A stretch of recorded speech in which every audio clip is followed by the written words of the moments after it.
Nongmei natraga bom na hatpadagi factory dagi thadorpa pollution na hatpana masing helibane habasi adom thajabara development gi mingda laina tina pohanduna misi mina thohanbadi achumba khongthang oide imung ga je tora tureba chak chaba yadre pokham te go je pheng dadi nong na masing khang dei pheng e ko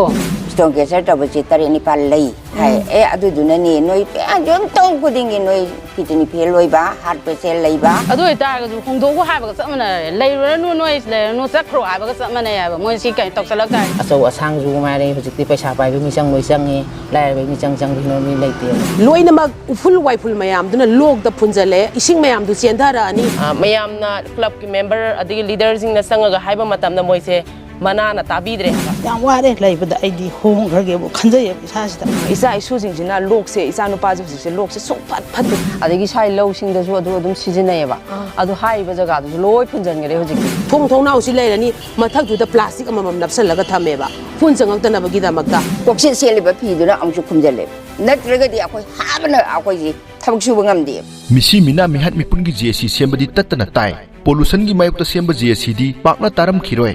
Nongmei natraga bom na panduna sibadagi pollution na hatpana sathi na yamba heli laina mayam su sandoki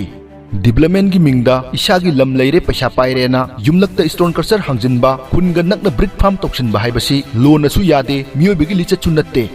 maruoina stone crusher dagi thadorakpa hauraba makhol amadi upul gi mayokta joint action committee semduna lambi thingba protest tawba laingakta pressure piba amadi PIL fawwa thaki manipur gi oinadi masi safu kanba anauba khongthangni Hijam Sida Club amadi Maira Paibi yauna JC against polluting factories in and around Moidangpok New Keithelmanbi and Moidangpok Khunou na kumja lisingani kundagi leptana changsilapa khongjangdagi ngasidi khungangsing asigi akoibada leiba stone crusher taret 17 April 2026 ta sil tawduna thingzinkhre masigi mamang haibadi kumja lisingani kunithoi me kunmari da stone crusher tawriba makhoi taret mak masagi maran yaduna CGM Imphal West nasu convicted oire haina lauthokrabani Makoi kharadi haujiksu reserve forest ki mayokta nauna hangnaba honabagi pawsu lei haijaningbadi competent authorities singna matam chana mitjeng changbiduna mafam chadana amadi license yaudana chalairiba factory mayam si loisanbiu tasengna JC asina manipur miyamda anauba mangal amadi pire sairak sida bitumin factory sengbat chakal amadu tokre hairi mitjeng taminasi maikai dugi miyam gi pendraba wakat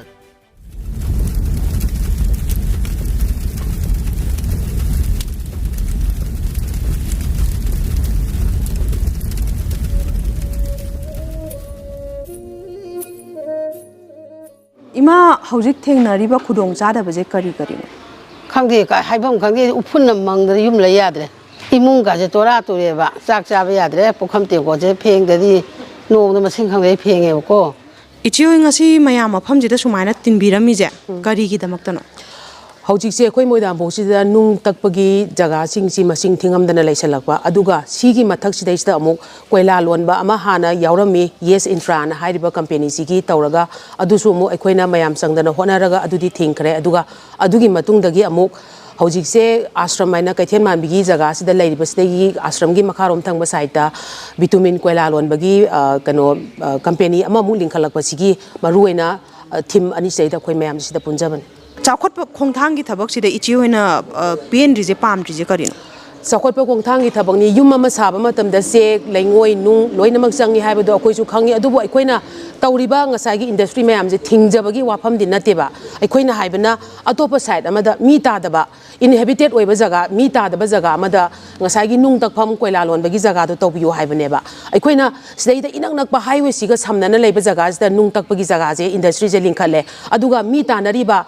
jaga sidai su ngasai koila lonbagi company gi pot ngasai industry je amung linkhalagadi Moidangpok hairiba jaga jidi khoi gi ising ji maruina water reservoir gi posi marang kaina oidabanina lokdagi ising jina mathang mathang kutharaga Moidangpok ki khunjida leiriba pukhi achoba mayam se thadaraga ising je sijinabaneba sijinariba pose loinamak uful waiful mayam duna log da punjale ising mayam du chendara ani aikoina yumda sengtokpagi posu kano leitabanina adum adugi potuna thongba thakpa ising ta adagi chinya tengba adagi leijadaba imung amadana ising du physically hairaga thakpa chaba loi sijinariba sigi mayam jina adagi di amuk nakna nung takpagi jaga je leirabanina madudagi silagliba ufulai ful cheliba nusit mayam sina aikoina imungsida loinamak tasale nongmoda kolik se kyarak phengi sami haibadu koi masing thingamdreba hoji kolik thamba matamda akoigi Kulub state the loina pino kupsalaga tamineba. Maruina imung the lady ba piruans upman and wawan the meba. Adiki tong now sing joyquina, pura hang toga tambangam dreba. Tong now si lady, matak to the plastic amam napsalaga tameba. Funsang the nabagida magda. Ubu adeki pamung panung labor mayamzi, ngasi lady ba pibam do. Haying Zia Mushing Toka doing it, holding the Numidang when I'm Mushing doing ever. How do you say I Isagi Wena, I know Sinus lady, which is a Hinipan Sure. Aduga I Isanupa, Hanjizu, Mana Sinus lady, Pisak being I the later Abaneba, Operation Dog the DR in High Aduga, like guys the lady. Caesar stone cursor, like a string I take it like a Paymatung. Songa later, Matunda, Songa says it is a Hing, a Sidagina 2013, a died a Maz Moisi established or given a boqua. Aduga, I know Sinus lady, Matam, the Hinipan Sureba, Aduga, Isanupachi 2008, the Poponi, Aduga 2012. Size the Gimaze, Kagapundana Lamadi, which is Sung Itabagi, Port Amadum Leba, Duna, like guys the Akoi with the labor, Yumton Kudingi, Sinus Naba, the Gi Asma Naba, Mipum Loina Maclera, my neighbor Hojikse. Dharna Pamaga, Natamayam, Chalaga, Hector, Sumana Porcelloina, labor, legally junction Majikating Deba. Ichi case, Signicamanto. I quagi case, Hozik Lady Stone Casser, Aduga, Bitumin, the Akon Malak, Pagini Ponina Madi, Quena case, Utanga Pamatam, the Yaugadre, Aduduga, I quena. Chief Judicial Magistrate Kida, Equina Kesama Tankalaga, Langak Siki Department, Oidiba, Industry Site Tagi, Mokoisi convict Arabani, Moisi Aina Yada, but Tabak Dorabani, Haidana, Raita, give a lady before. Adu in a port say just Sumaina Mayam, Pampun Punchanaga meeting Tang Tawagi Mahuta, complaint Hangat crack, court of our case Tanari have never do. Money. Adugi Luena Maglairabani, the Ging Asagi Magistrate na, Rayama Pigrabaneboko, Pigiba Rai to the Moisi Mapung Pana, Maraleba, Misangni, Akoi Sanazu, Kanga than a Taurure. Aduna CJ Akoi fine, Tizeragi Haidana, Raita, Lagrabaneba.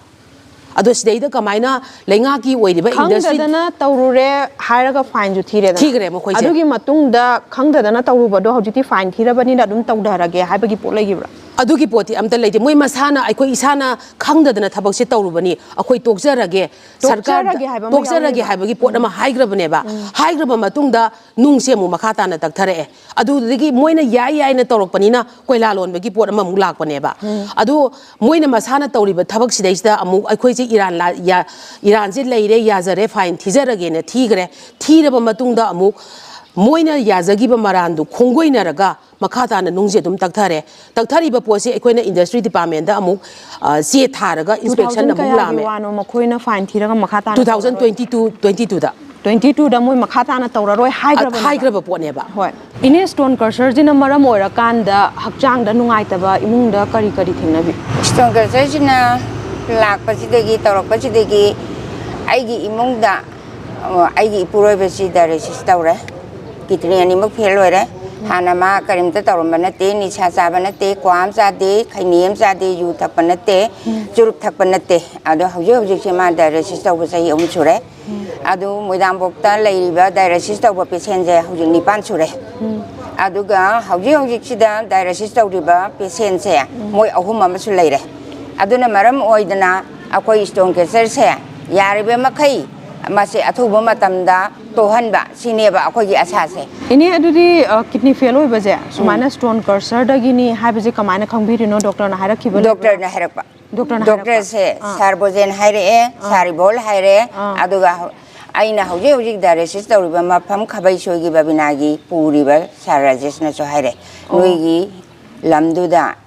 Upun yamna hobra sorok mayada upul ho direct labor hangeba. Aina sorok mayadi oi ado agi yumdudadi soroki upunduna yamna kanna pu badinate ado akoigi Moidangpok kunsida stone caser tabaji tari ni palai hai ado dunani noi jom tong kudingi noi kitini peloiba heart patient laiba kadobasi loi lera kane have doctor kuding magna haire I copy about Matamduda. I give Purabi Hawking Direct, Haying Satoinebako. Haying Jangan Pisas lady. As I police, I am like what I know the Gil Pass once and okay already. I tamokis and I lay near Hayaba. Akoina Hawjixida, Akoina Direct, leave us here. Akoina Nasagi, taste the whole dragadi, missing home somewhat. Adona heart peseloiba, and the Gidia Hawjixida, I imunda, Tonsin Naba, Isanu Pisu Yauri. ꯇꯣꯟꯁꯤꯟ ꯅꯥꯗꯅ ꯂꯩꯕꯁꯦ ꯑꯗꯒꯤꯗꯤ ꯑꯩꯒꯤ ꯏꯅꯥꯎꯅꯨꯄꯥꯒꯤ ꯃꯆꯥ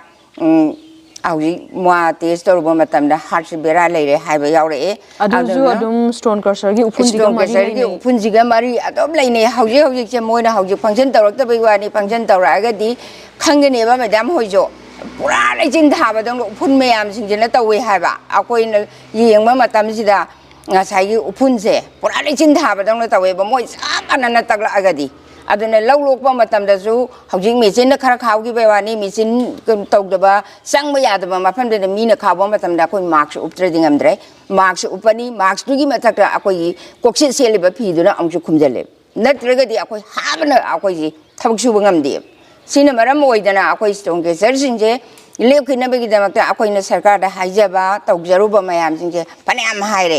ꯑꯗꯣ industry ꯗꯤꯄꯥꯔꯠꯃꯦꯟꯅ ꯂꯥꯛꯇꯅ ꯑꯩꯈꯣꯏ inspection ꯃꯣꯏꯒ ꯄꯨꯟꯅ ꯆꯠꯃꯤꯟꯅꯕꯁꯦ ꯑꯩꯈꯣꯏ ꯑꯅꯤꯔꯛ ꯁꯨꯔꯦꯕ ꯑꯗꯨꯗꯨꯅ ꯑꯩꯈꯣꯏ ꯑꯗꯨꯛꯀꯤ ꯃꯇꯤꯛ ꯋꯥꯔꯦ ꯃꯣꯏꯔꯥꯡꯄꯣꯛꯇ ꯂꯩꯔꯤꯕ ꯄ꯭ꯔꯖꯥꯁꯤꯡꯁꯦ ꯑꯗꯨꯅ ꯑꯩꯈꯣꯏꯗꯤ ꯐꯔꯦ ꯑꯩꯈꯣꯏꯒꯤ ꯇꯨꯡꯗ ꯍꯧꯔꯛꯀꯗꯧꯔꯤꯕ ꯏꯆꯥ ꯏꯁꯨ ꯂꯩꯍꯧꯒꯗꯧꯕ ꯃꯌꯥꯝꯁꯤꯡꯁꯦ ꯀꯔꯝ ꯍꯥꯏꯅ ꯃꯣꯏ ꯂꯩꯍꯧꯒꯗꯒꯦ ꯍꯥꯏꯕꯒꯤ ꯑꯗꯨꯒꯤ ꯊꯤꯝꯗꯅꯦꯕ ꯑꯩꯈꯣꯏꯅ ꯉꯁꯤ ꯄꯥꯡꯊꯣꯛꯆꯔꯤꯕꯁꯤ ꯑꯩꯁꯦ ꯆꯤꯡꯖꯤꯟ ꯄꯣꯏꯅꯨ ꯅꯥꯏꯗꯦ ꯑꯩ ꯊꯕꯛ ꯁꯨꯕ ꯆꯍꯤ 62 ꯁꯨꯔꯕ 63 ꯁꯨꯔꯕ ꯑꯩꯁꯦ ꯆꯤꯡꯖꯤꯟ ꯄꯣꯏꯅꯨ ꯑꯩ ꯌꯨꯝꯗ ꯂꯩꯇꯦ ꯊꯕꯛ ꯁꯨꯏ ꯍꯧꯖꯤꯛꯁꯨ ꯍꯪꯒꯥꯝ ꯐꯣꯏꯕ ꯆꯠꯂꯤ ꯍꯪꯒꯥꯝ ꯌꯩꯕ ꯆꯠꯂꯤ ꯃꯔꯝꯗꯤ ꯑꯩ ꯏꯄꯨꯔꯣꯏꯕꯗ ꯃꯇꯝ ꯆꯥꯡꯅ ꯂꯩꯃꯤꯟꯅꯅꯤꯡꯉꯦꯕ ꯍꯥꯏꯕꯤꯌꯨ ꯀꯔꯤ ꯈꯨꯗꯣꯡꯆꯥꯗꯕ ꯊꯦꯡꯅꯕꯤꯔꯤ ꯑꯩꯒꯤ ꯌꯨꯝꯁꯦ ꯁ꯭ꯇꯣꯟ ꯀꯦꯟꯁꯔꯒ ꯊꯪꯅꯔ ꯂꯩꯔꯦꯀꯣ ꯂꯩꯕꯁꯦ ꯏꯐꯨꯟꯁꯤꯅ ꯑꯩꯁꯦ ꯃꯅꯤꯡ ꯊꯣꯡ ꯍꯥꯡꯇꯣꯛꯄꯁꯨ ꯌꯥꯗꯦ ꯑꯗꯒꯤ ꯑꯩꯒꯤ ꯅꯨꯄꯥꯁꯨ ꯅꯥꯔꯒ BP ꯁ꯭ꯇ꯭ꯔꯣꯛ ꯇꯧꯔꯒ ꯃꯥꯡꯒꯣꯟꯗ ꯑꯗꯨꯝ ꯂꯩ ꯃꯥꯅ ꯐꯝꯕ ꯃꯣꯔꯥꯗꯨꯕꯨ ꯏꯐꯨꯟ ꯉꯥꯛꯇ ꯉꯥꯏꯀꯣ ꯑꯗꯨꯗꯨꯅ ꯑꯩꯁꯦ ꯅꯍꯥꯟꯗꯤ ꯏꯁꯤꯡ ꯂꯨꯝꯃꯒ ꯏꯔꯨꯖꯩꯀꯣ ꯏꯔꯨꯖꯕꯁꯤꯗ ꯏꯁꯤꯡ ꯂꯨꯝꯃ ꯏꯔꯨꯖꯔꯦ ꯏꯐꯨꯟ ꯃꯌꯥꯝꯁꯤꯅ ꯍꯦꯛꯇ ꯄꯥꯏꯁꯜꯂꯛꯑꯒꯀꯣ ꯃꯅꯤꯡꯁꯤꯗ ꯑꯩꯅ ꯐꯨꯟꯅ ꯉꯝꯗ꯭ꯔꯦ ꯑꯩꯁꯦ ꯂꯥꯎꯕ ꯃꯇꯝꯁꯤꯗ ꯏꯆꯥꯒ ꯏꯃꯧꯒꯅ ꯑꯉꯥꯎꯕꯤ ꯃꯥꯜꯂꯦ ꯅꯪ ꯀꯩꯗꯧꯕꯩ ꯂꯥꯎꯔꯤꯅꯣ ꯂꯩꯀꯥꯏ ꯃꯌꯥꯝ ꯃꯥꯟꯅꯕꯁꯨ ꯅꯠꯇꯕꯁꯤꯕꯨ ꯑꯩꯉꯣꯟꯗ ꯉꯥꯡꯉꯦꯀꯣ ꯑꯗꯨꯃꯥꯏꯅ ꯑꯩꯗꯤ ꯌꯥꯝ ꯅꯨꯡꯉꯥꯏꯇ꯭ꯔꯦ ꯌꯥꯝ ꯐꯤꯕꯝ ꯁꯣꯛꯑꯦꯕ ꯏꯃꯨꯡꯁꯤꯗ ꯅꯛꯑꯕꯅꯤ ꯏꯐꯨꯟꯅ ꯃꯔꯣꯟ ꯑꯃ ꯃꯅꯤꯡ ꯊꯣꯡ ꯍꯥꯡꯇꯣꯛꯄ ꯌꯥꯗꯦ ꯑꯗꯒꯤ ꯆꯥꯛꯈꯨꯝ ꯅꯨꯡꯈꯨꯝ ꯃꯥꯡꯒꯣꯟ ꯊꯣꯡꯅꯥꯎ ꯌꯨꯝꯒꯤ ꯊꯣꯡꯅꯥꯎ ꯍꯥꯡꯇꯣꯛꯄ ꯌꯥꯗꯦ ꯑꯗꯨꯅ ꯌꯥꯝꯅ ꯑꯩꯗꯤ ꯁꯤꯗꯩꯗ ꯌꯥꯝ ꯋꯥꯔꯦ ꯂꯩꯕꯗ ꯑꯩꯗꯤ ꯍꯣꯡꯈ꯭ꯔꯒꯦꯕ ꯈꯟꯖꯩꯌꯦꯕ ꯏꯁꯥꯁꯤꯗ ꯃꯈꯣꯜꯁꯦ ꯗꯪ ꯇꯧꯕꯁꯦ ꯌꯨꯝꯗꯅꯦ ꯑꯗꯨꯝ ꯐꯥꯎꯋꯦ ꯆꯥꯛꯈꯨꯝꯗ ꯕꯥꯇꯤꯟ ꯏꯁꯤꯡ ꯊꯝꯕꯁꯦ ꯗꯛ ꯅꯤꯛꯄꯗ ꯑꯗꯨꯝ ꯅꯤꯛꯑꯦ ꯑꯗꯨꯗꯤ ꯑꯌꯨꯛ ꯄꯨꯡ 4 ꯑꯗꯨꯋꯥꯏꯗꯒꯤ ꯍꯧꯔꯛꯑꯅꯤ ꯗꯪ ꯃꯈꯣꯟ ꯑꯍꯧꯕꯁꯦ ꯑꯗꯒꯤ ꯁ꯭ꯀꯨꯜ ꯄꯨꯡ 9 ꯍꯥꯏꯔꯁꯦꯕ 9 10 ꯑꯗꯥꯏꯗ ꯑꯃꯨꯛ ꯂꯦꯞꯄꯅꯤꯗꯅ ꯄꯨꯡ 2ꯗ ꯁꯨꯇꯤ ꯇꯧꯔꯦ ꯀꯣ ꯑꯗꯒꯤ ꯑꯃꯨꯛ ꯍꯧꯔꯛꯑꯅꯦꯕ ꯍꯣꯏ ꯃꯈꯣꯏꯒꯤ ꯅꯨꯡꯁꯦ ꯀꯔꯣꯝꯗꯒꯤ ꯄꯨꯈꯠꯂꯛꯏ ꯈꯪꯕꯤꯕ꯭ꯔꯥ ꯆꯤꯡ ꯂꯣꯝꯗꯒꯤꯅꯤ ꯅꯨꯡꯕꯨꯗꯤ ꯆꯤꯡ ꯍꯥꯏꯗꯤ ꯀꯩꯊꯦꯜꯃꯥꯟꯕꯤ ꯁꯣꯝꯗꯒꯤꯅꯦꯕ ꯅꯨꯡꯕꯨꯗꯤꯀꯣ ꯍꯣꯏ ꯑꯗ ꯑꯩꯈꯣꯏꯁꯤ ꯍꯥꯏꯐꯦꯠꯀ ꯇꯨꯝꯃꯨꯔꯒ ꯑꯉꯥꯡ ꯃꯆꯥ ꯑꯃꯁꯨ ꯑꯩ ꯂꯩꯌꯦꯕ ꯆꯍꯤ 3 ꯍꯥꯏꯔꯛꯏꯁꯨꯗꯣ ꯈꯪꯕꯒꯁꯨ ꯌꯥꯎꯋꯦꯕ ꯇ꯭ꯔꯣꯡ ꯂꯥꯎꯅ ꯇꯧꯕꯁꯤꯗ ꯍꯤꯞꯊꯔꯨꯔꯒ ꯈꯪꯄ꯭ꯔꯦꯛ ꯈꯪꯕꯁꯨ ꯌꯥꯎꯋꯦꯕ ꯌꯥꯝ ꯅꯥꯇꯩ ꯆꯥꯗꯦꯗ ꯌꯥꯝ ꯋꯥꯏ ꯁꯤꯒꯤ ꯍꯥꯏꯔꯤꯕ ꯀꯩꯅꯣꯒꯤ ꯁ꯭ꯇꯣꯟ ꯀꯔꯁꯔꯒꯤ ꯊꯕꯛꯁꯦ ꯀꯩꯅꯣꯒꯤ ꯏꯆꯦ ꯍꯣꯏꯒ ꯈ꯭ꯋꯥꯏꯗꯒꯤ ꯅꯛꯅꯔꯤꯕ ꯀꯩꯅꯣꯁꯦ ꯁ꯭ꯇꯣꯟ ꯀꯔꯁꯔꯁꯦ ꯀꯔꯝꯕ ꯑꯣꯏꯗꯣꯏꯅꯣ ꯁꯥꯟꯇ ꯁ꯭ꯇꯣꯟ ꯀꯦꯆꯔꯁ ꯀꯔꯝꯕ ꯁꯥꯟꯇ ꯁ꯭ꯇꯣꯟ ꯀꯦꯆꯔ ꯁꯥꯟꯇ ꯁ꯭ꯇꯣꯟ ꯀꯔꯁꯔꯁꯦ ꯏꯆꯦ ꯍꯣꯏꯒ ꯈ꯭ꯋꯥꯏꯗꯒꯤ ꯅꯛꯅꯕꯁꯦ ꯑꯣꯏꯗꯣꯏꯅꯦꯕ ꯃꯈꯣꯏꯁꯦ ꯏꯔꯥꯡ ꯃꯔꯛꯇꯒꯗꯤ ꯊꯕꯛ ꯂꯦꯞꯄ꯭रा ꯀꯃꯥꯏꯅ ꯇꯧꯋꯤ ꯑꯗꯨꯝ ꯃꯣꯏꯒꯤꯗꯤꯅꯦ ꯍꯥꯟꯅꯗꯒꯤ ꯅꯨꯡꯁꯦ ꯌꯥꯝꯅ ꯑꯗꯨꯝ ꯄꯩꯔꯒ ꯂꯩꯕꯅꯤꯅꯅꯦ ꯂꯦꯞꯇ ꯍꯥꯏꯕꯒꯨꯝꯕ ꯌꯥꯏꯑꯕ ꯃꯣꯏꯗꯤ ꯂꯦꯞꯄ ꯍꯥꯏꯕꯗꯤ ꯉꯥꯏꯍꯥꯛ ꯅꯣꯡ ꯅꯤꯅꯤ ꯂꯦꯞꯄꯁꯨ ꯑꯗꯨꯝ ꯇꯛꯅꯤꯡꯉꯥꯏ ꯄꯣꯠꯁꯦ ꯄꯔꯤꯗ ꯂꯩꯌꯦꯕ ꯄꯩꯔꯒ ꯂꯩꯌꯦꯕ ꯑꯩꯈꯣꯏ ꯌꯨꯝꯗꯒꯤ ꯍꯦꯟꯅ ꯋꯥꯡꯉꯒ ꯄꯩꯔ ꯂꯩꯌꯦꯕ ꯋꯥꯇꯣꯟꯒꯕꯨ ꯃꯥꯟꯅꯔ ꯂꯩꯌꯦꯕ ꯑꯗꯨꯗꯤ ꯏꯔꯥꯡ ꯃꯅꯨꯡ ꯍꯥꯏꯗꯤ ꯃꯦꯒꯤ ꯃꯇꯨꯡ 2023ꯒꯤ ꯃꯦꯒꯤ ꯃꯇꯨꯡꯁꯦ ꯁꯤꯗꯗꯤ ꯃꯈꯣꯏ ꯊꯕꯛ ꯂꯦꯞꯄꯨꯕ꯭ꯔꯥ ꯀꯃꯥꯏꯅ ꯇꯧꯋꯤ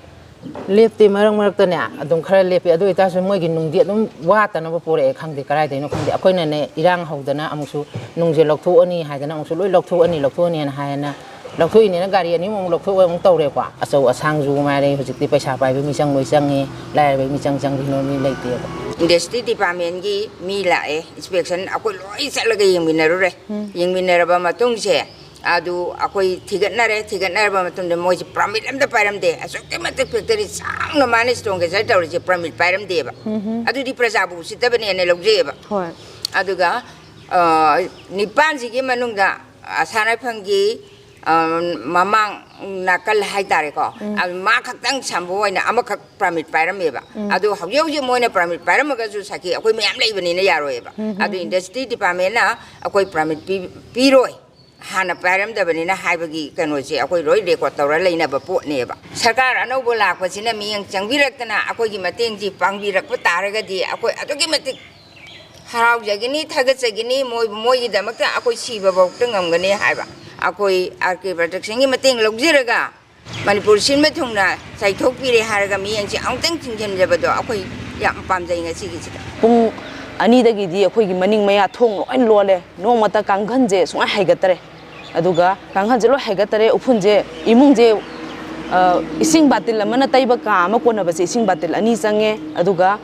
इचा इसूजिंगजिना लोकसे इचा नुपाजे हुजिसे लोकसे सुफत फते इस्टोन कल्चर तौरीबा अखोइना हाइजनिंगबदी इस्टोन कल्चर तौरीबा इमुंगी मचा मसु like लाइसु हैबसु यारंगनी सिजिनासु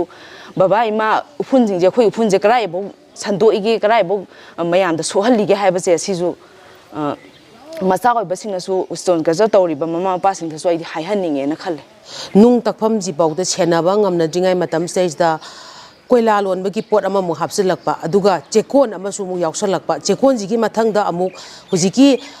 yum chona kanda Moidangpok Khunou rom changgibagi sai sida labuk mayai sida leibak mayam amuk paisalaga chekon ama muk tawnanabagi plan tawsalakpa सिजिगी लेरिबा नुंग मयामजी लेबाक मयामजी हुजिक आईसी वायरगे सामनादोरे अदा नुंगजु बंधा यौसलकपा मतमदा सासन चपा मतमदा सिबा नाबा सन थादोकपा करिग्रा तोंग मतमदा सोइदन थोलकिनी सासन दनतना मी बाउदा लबुकता कैदा चपा मतमदा चिंगदना सिबगी कंडीशन यौनरकिनेबा अदो सरकारनदि लाउरिएबा लबुकतगी लेबाक कोथोकपा यादे चिंगदगी नुंग लोकथोकपा यादे उमंग कोथोकपा यादेना मयाम लाउनरिबा पोसे माना मतौ करमना कमाई तौदना ngasagi son culture ji mapujina kamai tawdana karai dagi lakpa leibak sina huji jekon tawgadunya muk plan muk tawkhale ada mi mayam sidi lairaba praja nomi kusumanduna hingba ngak to oibanina kanada hariga kari tawraga thingadoino haibasu aikhoi mayam di khangba ngamdre anoba lakliba haujiki sarkar mamangda chief minister da kaya ama adagi aikhoi konthaujam kendragi MLA da mayam ama chatlaga hairubudo kanamdagi nakongda tabidreba ngasi mafam jida akhoi mayam tilli je karigino सोमदा अखोइगी बिटुमिनगी अखोइ कोयला सुंबगी factory अमा लिंखकदोरिसे सिजिगी मरमदा अखोइ ममांगदगी मोय हौद्रिङै ममांगदा खरा हौरकदोबगी टाइमिंगदसु अखोइन हाइजग्रे मोयदा कइनोदा सिगी मफमसिदी अखोइगी खुंगंजिंगा युमगा याम नकनबा जगा ओइबनिना असिगी मफमदा हाइबा factory सि तौरगदी अखोइगी लैरिबा अकोइबदा लैरिबा area सिंगजे यामना सोहलकदबा मरम ओइबना मफमजिदा मसिगी factory सि तौबिगनु ना मोइदा हाना अखोइना कइनो तौगिबा लैरबने कोइ हाइजगिबा मोइ चिन्ना तंग हाइब्रा ची ओइना दीपीब्रा कमाइ ची ओइना पीबजे अखोइगी कैथेमांबिगी ओइना दीपीदे अखोइगी मोइदांगपोकी क्लबना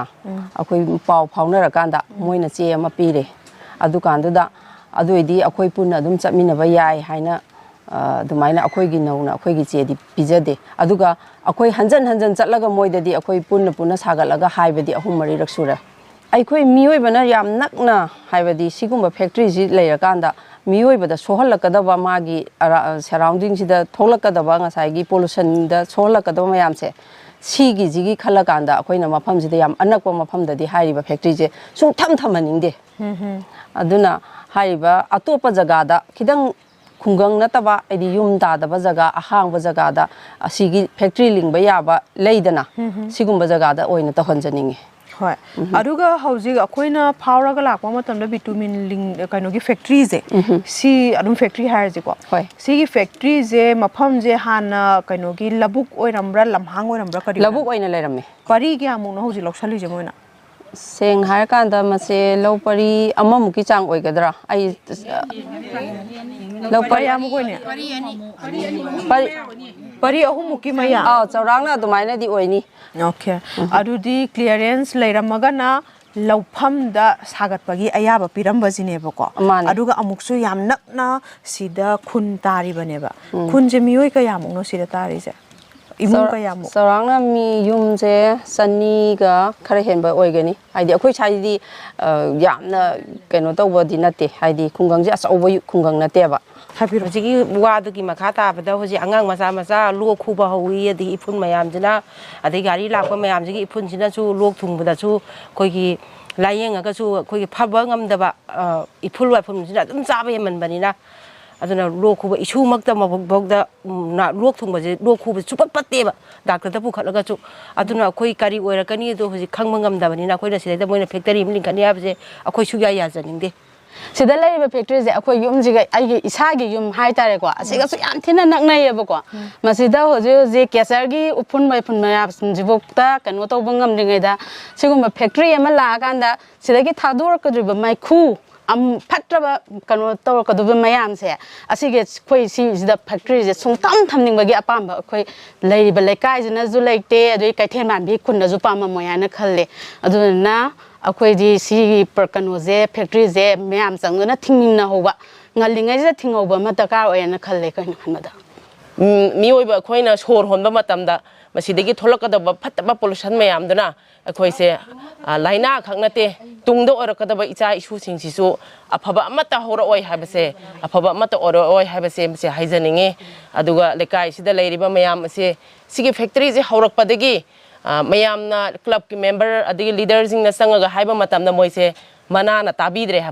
ꯍꯥꯏꯕꯗꯤ ꯃꯌꯥꯝꯒꯤ ꯏꯍꯧ ꯍꯥꯏꯕꯁꯤꯗꯤ ꯃꯌꯥꯝꯅ ꯌꯥꯗꯕ ꯍꯥꯏꯕꯁꯦ ꯃꯁꯤ ꯌꯥꯔꯒꯗꯤ ꯃꯣꯏꯅ ꯇꯥꯕꯤꯔꯒ ꯃꯌꯥꯝꯅ ꯌꯥꯔꯣꯏꯗꯕ ꯍꯥꯏꯔꯗꯤ ꯃꯣꯏꯁꯨ ꯇꯣꯛꯄꯤꯔꯗꯤ ꯐꯒꯅꯤ ꯍꯥꯏꯕꯁꯦ ꯑꯁꯤ ꯍꯩꯖꯒꯦ ꯃꯌꯥꯝꯒꯤ ꯌꯥꯗꯦ ꯍꯥꯏꯕꯁꯤ ꯃꯌꯥꯝꯒꯤ ꯈꯣꯜꯂꯥꯎꯒ ꯃꯍꯨꯠ ꯁꯤꯜꯂꯒ ꯑꯩꯅ ꯑꯁꯤꯒꯤ ꯐꯦꯛꯇꯔꯤ ꯑꯁꯤ ꯇꯣꯛꯄꯤꯌꯨ ꯍꯥꯏꯖꯅꯤꯡꯉꯦ ꯑꯩꯈꯣꯏ ꯏꯁꯥ ꯁꯣ ꯂꯣꯏ ꯄꯤꯕ ꯌꯥꯎꯈꯔꯦ ꯇꯧꯍꯟꯅꯤꯡꯗꯕꯒꯤ ꯇꯁꯦꯡꯅ ꯍꯥꯏꯔꯕꯗ ꯁꯣꯏꯁꯨ ꯈꯣꯝꯃꯒ ꯃꯈꯣꯏꯗ ꯈꯪꯍꯟꯈ꯭ꯔꯕꯅꯦꯕ ꯍꯣꯏ ꯑꯩꯈꯣꯏꯅ ꯂꯝꯕꯤꯗꯒ ꯀꯣꯏꯂꯥ ꯊꯥꯔꯝꯕꯒꯁꯦ ꯉꯥꯏꯍꯥꯛꯇꯪ ꯐꯥꯎꯔꯒ ꯆꯠꯄꯗꯨ ꯐꯥꯎꯕ ꯃꯥꯏ ꯃꯤꯠ ꯂꯣꯏꯅ ꯃꯦꯟꯁꯤꯟꯅꯔꯤꯅꯤ ꯁꯤꯗ ꯑꯗꯨꯝ ꯑꯌꯨꯛꯀꯤ ꯅꯨꯡꯗꯥꯡꯒꯤ ꯂꯣꯜꯂꯛ ꯇꯥꯔꯒꯗꯤ ꯃꯌꯥꯝꯅ ꯄꯥꯈꯠꯂꯤꯕꯗꯣ ꯍꯣꯏ ꯃꯔꯝꯁꯨ ꯆꯥꯏ ꯈꯜꯂꯦ ꯑꯁ ꯌꯥꯝ ꯊꯤꯅ ꯀꯩꯅꯣꯅꯦꯗ ꯊꯤꯅ ꯑꯅꯥꯕ ꯄꯨꯝꯅꯃꯛꯀꯤ ꯍꯧꯔꯛꯐꯝꯁꯦ ꯁꯤꯗꯩ ꯑꯣꯏꯔꯛꯀꯗ ꯁꯤꯐꯥꯎꯗ ꯍꯧꯖꯤꯛ ꯀꯦꯟꯁꯔ ꯇꯛꯏꯁꯤꯐꯥꯎꯗ ꯑꯩꯈꯣꯏꯁꯦ ꯂꯣꯏꯅ ꯍꯧꯖꯤꯛ ꯅꯨꯡꯊꯤꯟ ꯍꯥꯏꯕ ꯂꯩꯇꯦ ꯏꯆꯦ ꯂꯩꯕ꯭ꯔꯥꯅꯦ ꯎꯄꯨ ꯃꯅꯨꯡꯗ ꯊꯝꯃꯤꯕ ꯐꯤꯁꯦ ꯇꯁꯦꯡꯅ ꯍꯥꯏꯕꯗ ꯂꯧꯊꯣꯔꯛꯄꯗ ꯎꯐꯨꯟ ꯄꯣꯡꯍꯧꯋꯦ ꯁꯨꯃꯥꯏꯅ ꯈꯨꯕ ꯃꯇꯝꯗ ꯇꯁꯦꯡꯅ ꯍꯥꯏꯕ ꯑꯗꯨ ꯑꯣꯏꯇꯥꯔꯗꯤ ꯁꯤꯒꯤ ꯑꯃꯨꯛ ꯂꯥꯛꯇꯥꯔꯒꯗꯤ ꯀꯔꯤꯅꯣꯕ ꯑꯩꯈꯣꯏꯅ ꯑꯣꯏꯔꯛꯀꯗꯣꯏꯁꯦ ꯑꯗꯨꯗꯤ ꯕꯤꯇꯨꯃꯤꯟ ꯐꯦꯛꯇꯔꯤ ꯁꯤꯗ ꯂꯩꯔꯦꯗꯅ ꯀꯔꯁꯔꯁꯤꯅ ꯀꯔꯣꯝꯗꯅꯣ ꯂꯩꯖꯦ ꯁꯥꯏꯁꯤꯗ ꯂꯩꯔꯤꯕ ꯃꯤꯑꯣꯏꯁꯤꯡꯁꯦ ꯃꯐꯝꯁꯤꯗꯒꯤ ꯍꯣꯡꯗꯣꯛꯈ꯭ꯔꯣ ꯂꯩꯕ ꯌꯥꯔꯣꯏꯒ ꯍꯥꯏꯕꯒꯤ ꯑꯣꯔꯗꯔꯒꯗꯤ ꯊꯣꯛꯈꯤ ꯑꯗꯨꯗꯤ ꯂꯩꯇꯦꯕꯀꯣ ꯑꯗꯨꯗꯤ ꯂꯩꯇꯦ ꯑꯗꯨ ꯑꯣꯏꯇꯥꯔꯒꯁꯨ ꯍꯣꯡꯗꯣꯛꯎ ꯍꯥꯏꯕꯒ ꯆꯞ ꯃꯥꯟꯅꯔꯦ ꯂꯩꯔꯨꯔꯅꯨ ꯅꯣꯏ ꯂꯩꯔꯅꯨ ꯆꯠꯈ꯭ꯔꯣ ꯍꯥꯏꯕꯒ ꯆꯞ ꯃꯥꯟꯅꯩ ꯍꯥꯏꯕ ꯃꯣꯏ ꯁꯤ ꯀꯩꯅꯣ ꯇꯧꯁꯜꯂꯛ ꯇꯥꯔꯗꯤ ꯀꯔꯤꯒꯤꯅꯣꯗ ꯍꯧꯖꯤꯛ ꯑꯉꯥꯡ ꯃꯆꯥ ꯍꯧꯒꯠꯂꯛꯏꯕ ꯃꯌꯥꯝꯁꯤꯕꯨ ꯀꯔꯤ ꯑꯣꯏꯔꯛꯀꯗꯣꯏꯅꯣꯕ ꯃꯔꯝ ꯆꯥꯕ ꯋꯥꯍꯪꯅꯦ ꯆꯤꯡꯒ ꯊꯪꯅꯕ ꯁꯥꯏꯠꯇ ꯍꯦꯛ ꯅꯛꯅꯕ ꯖꯒꯥ ꯑꯁꯤꯗꯩꯗ ꯑꯩꯈꯣꯏꯒꯤ ꯒꯨꯍꯥ ꯑꯃ ꯏꯁꯤꯡ ꯊꯣꯛꯑꯒ ꯑꯗꯨꯝ ꯂꯩꯔꯝꯃꯦꯕ ꯍꯥꯏꯔꯤꯕ ꯏꯁꯤꯡꯁꯦ ꯑꯩꯈꯣꯏ ꯁ꯭ꯋꯥꯏꯗ ꯂꯩꯔꯤꯕ ꯔꯥꯎꯟꯗ ꯂꯩꯔꯤꯕ ꯃꯤꯁꯤꯡꯁꯦ ꯁꯤꯖꯤꯟꯅꯩꯌꯦꯕ ꯏꯁꯤꯡꯁꯦ ꯆꯥꯏꯌꯦꯕ ꯑꯁꯤꯗꯒꯤ ꯑꯗꯒꯤ ꯁ꯭ꯋꯥꯏ ꯂꯧꯁꯤꯡꯗꯁꯨ ꯑꯗꯨꯝ ꯁꯤꯖꯤꯟꯅꯩꯌꯦꯕ ꯑꯗꯨ ꯍꯥꯏꯔꯤꯕ ꯖꯒꯥꯗꯨꯁꯨ ꯂꯣꯏ ꯐꯨꯟꯖꯟꯈꯔꯦ ꯍꯧꯖꯤꯛꯇꯤ ꯑꯗꯒꯤ ꯐꯦꯛꯇꯔꯤꯁꯤꯅ ꯑꯗꯒꯤ ꯁꯣꯝ ꯅꯥꯀꯟꯗꯒꯤ ꯁꯝꯕꯂꯩ ꯂꯣꯛ ꯑꯣꯏꯅ ꯈꯪꯅꯕ ꯃꯌꯥꯝꯅ ꯂꯣꯏꯅ ꯈꯪꯅꯔꯤꯕ ꯁꯝꯕꯂꯩ ꯂꯣꯛꯁꯤꯗꯒꯤ ꯁꯨꯃꯥꯏꯅ ꯐꯩꯅ ꯂꯧꯈꯣꯡ ꯑꯃ ꯗ꯭ꯔꯦꯟ ꯑꯃ ꯂꯥꯛꯑꯦꯕ ꯍꯥꯏꯔꯤꯕ ꯗ꯭ꯔꯦꯟꯗꯨꯁꯨ ꯂꯣꯏ ꯐꯨꯟꯖꯜꯂꯦ ꯃꯣꯏꯅ ꯂꯣꯏ ꯐꯨꯟꯖꯜꯂꯒ ꯂꯨꯂꯔ ꯇꯛꯁꯜ ꯂꯩꯔꯝꯃꯦ ꯍꯧꯖꯤꯛ ꯃꯌꯥꯝ ꯁꯤ ꯂꯩꯀꯥꯏꯁꯤꯒꯤ ꯑꯣꯏꯅꯗꯤ ꯏꯁꯤꯡꯁꯦ ꯀꯃꯥꯏꯅ ꯆꯥꯅꯔꯦ ꯑꯁ ꯏꯁꯤꯡꯁꯦ ꯌꯥꯝ ꯋꯥꯕꯅꯤ ꯍꯥꯏꯗꯤ ꯑꯗꯨꯝ ꯋꯥꯔꯦ ꯑꯌꯥꯝꯕ ꯂꯩꯔ ꯆꯥꯔꯦ ꯑꯗꯨꯒ ꯄꯨꯈ꯭ꯔꯤ ꯈꯔ ꯑꯩꯈꯣꯏꯒꯤ ꯈꯨꯟꯗ ꯃꯆꯥ ꯃꯥꯏ ꯄ꯭ꯔꯥꯏꯚꯦꯠꯀꯤ ꯄꯨꯈ꯭ꯔꯤ ꯈꯔ ꯂꯩꯕꯗꯣ ꯑꯗꯨꯗꯩ ꯈꯔ ꯆꯥꯅꯕ ꯑꯗꯨꯒ ꯑꯌꯥꯝꯕ ꯂꯩꯔ ꯆꯥꯏ ꯑꯔꯣꯏꯕꯗ ꯊꯝꯖꯅꯤꯡꯕꯗꯤ ꯍꯧꯖꯤꯛꯃꯛꯁꯨ ꯑꯥꯏꯟꯅ ꯌꯥꯗꯕ ꯃꯑꯣꯡꯗ ꯃꯈꯥ ꯇꯥꯅ ꯐꯦꯛꯇꯔꯤꯒꯤ ꯊꯕꯛ ꯆꯠꯊꯕꯗ ꯑꯄꯟꯕ ꯄꯤꯔꯣꯏꯗꯕ ꯑꯄꯪꯕ ꯑꯃꯗꯤ ꯄꯩꯁꯥꯅ ꯌꯥꯒꯗꯕ ꯂꯩꯀꯥꯏ ꯑꯃꯗꯤ ꯃꯥꯏꯀꯩ ꯊꯤꯕ ꯂꯦꯞꯇ꯭ꯔꯤ ꯍꯥꯏꯔꯤꯕ ꯑꯅꯧꯕ ꯃꯥꯏꯀꯩꯗꯨ ꯑꯗꯣꯝꯒꯤ ꯂꯩꯀꯥꯏ ꯑꯣꯏꯒꯗꯧꯔꯤꯕꯔꯥ ꯃꯤꯠ ꯅꯥ ꯁꯤꯡꯕꯤꯌꯨ ꯁꯦꯜ ꯈꯔꯒꯤꯗꯃꯛ DNA ꯃꯥꯡꯍꯟꯕꯒꯤ ꯊꯕꯛ ꯇꯣꯛꯁꯤ ꯊꯦꯡꯂꯕꯁꯨ ꯊꯦꯡꯅ ꯏꯟꯗꯁꯇ꯭ꯔꯤ ꯗꯤꯄꯥꯔꯠꯃꯦꯟꯠꯒꯤ ꯈꯣꯡꯊꯥꯡꯁꯤꯃꯗꯤ ꯊꯥꯒꯠꯇꯕ ꯉꯝꯗꯦ ꯈꯨꯟꯁꯤꯗ ꯕꯤꯇꯨꯃꯤꯟ ꯐꯦꯛꯇꯔꯤ ꯊꯝꯕꯤꯒꯅꯨ ꯈꯨꯟꯁꯤꯗ ꯕꯤꯇꯨꯃꯤꯟ ꯐꯦꯛꯇꯔꯤ ꯊꯝꯕꯤꯒꯅꯨ ꯌꯨꯝꯂꯛꯇ ꯏꯁ꯭ꯔꯣꯡꯒꯁꯔ ꯂꯩꯕꯤꯒꯅꯨ ꯌꯨꯝꯂꯛꯇ ꯏꯁ꯭ꯔꯣꯡꯒꯁꯔ ꯂꯩꯕꯤꯒꯅꯨ ꯑꯦꯌꯔ ꯄꯣꯂꯨꯁꯟ ꯂꯩꯕꯤꯌꯨ ꯑꯩꯈꯣꯏꯒꯤ ꯄꯨꯟꯁꯤ ꯀꯟꯕꯤꯌꯨ ꯂꯣꯏꯁꯤꯜꯂꯛꯄꯗ ꯚꯤꯗꯤꯑꯣꯁꯤꯕꯨ ꯃꯤꯠꯌꯦꯡ ꯇꯥꯕꯤꯔꯤꯕ ꯈꯨꯗꯤꯡꯃꯛꯅ ꯏꯁꯥ ꯏꯁꯥꯒꯤ ꯋꯥꯈꯜꯂꯣꯟ ꯀꯃꯦꯟꯠ ꯕꯣꯛꯁꯇ ꯊꯝꯕꯤꯔꯝꯃꯨ